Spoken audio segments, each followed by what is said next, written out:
বাতিল হয়ে যাওয়া পোষ্য কোটা নিয়ে আবারও মুখোমুখি অবস্থানে রাজশাহী বিশ্ববিদ্যালয়ের শিক্ষক কর্মকর্তা ও কর্মচারীরা। এই পদ্ধতিকে প্রাতিষ্ঠানিক সুবিধা হিসেবে দাবি করে আন্দোলনে নেমেছেন তারা। অন্যদিকে এর বিপক্ষে আবারও সোচ্চার আন্দোলনকারী শিক্ষার্থীরা। বান্ডেল থাকলে প্রতি সেনমানিতে টাকা বাঁচবে। বিকাশ সেনমানি বান্ডেল কিনে জিতুন প্রতি লেনদেনে। রাজশাহী বিশ্ববিদ্যালয়ে ভর্তির ক্ষেত্রে শিক্ষক কর্মকর্তা ও কর্মচারীদের পোষ্য কোটার বিপক্ষে আন্দোলন করে শিক্ষার্থীরা। এক পর্যায়ে গত 2 জানুয়ারি এই সুবিধা বাতিলের ঘোষণা দেয় কর্তৃপক্ষ। তবে আবারও তা পুনর্বহালের দাবিতে কর্মবিরতি ও অবস্থান কর্মসূচি শুরু করেছেন শিক্ষক কর্মকর্তা ও কর্মচারীরা। সব পাবলিক বিশ্ববিদ্যালয় কিন্তু এই সুযোগ সুবিধা বহাল আছে।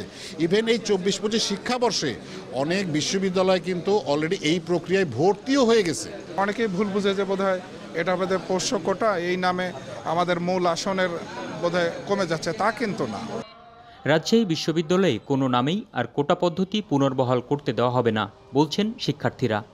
যারা নতুন নামে বা বেনামে পোষ্য কোটার দাবি করছেন বা রাজশাহী বিশ্ববিদ্যালয়কে অচল করার চেষ্টা করছেন, আপনাদের এই চেষ্টা সফল হবে না। তাদের বাচ্চা কাচ্চার পড়াশোনার জন্য নতুন ভাতা দিতে পারে, এ ব্যাপারে আমাদের আপত্তি নেই। কিন্তু পোষ্য কোটাকে নতুন নামে যেভাবেই বিশ্ববিদ্যালয়ে আনা হোক না কেন, শিক্ষার্থীরা এটা মেনে নেবে না।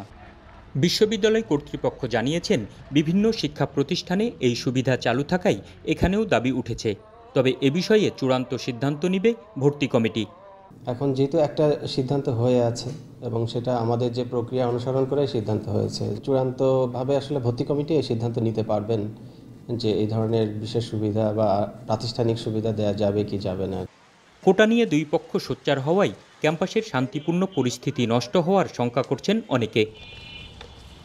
Ahsan Habib, Apu, independent news, Rajshahi.